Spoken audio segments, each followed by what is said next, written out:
Welcome to Samba Samba. Enjoy the video. You start by making sure your iPhone supports MagSafe and that any case is MagSafe compatible. This ensures reliable magnetic alignment. Next, clear the area of loose cards or metal objects that could interfere and position the wallet so the center aligns with the phone's rear magnet ring. Press gently until you feel the click. This is the physical connection.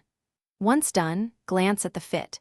It should sit flush, not wobble, because a secure connection is the foundation for the rest of the setup. Now you enable the software features that let the MagSafe wallet work smoothly. Open Settings, go to Wallet and Apple Pay, and confirm your cards and auto-fill preferences are active. This ties physical placement to digital access.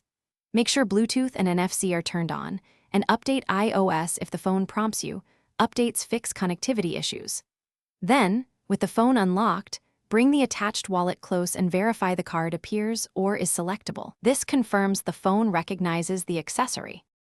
Finish by locking and unlocking your iPhone to confirm the wallet stays put, and that access is fast and predictable. If a card doesn't appear, don't panic. Remove the wallet, restart the iPhone, then reattach and test again. This sequence often clears recognition glitches.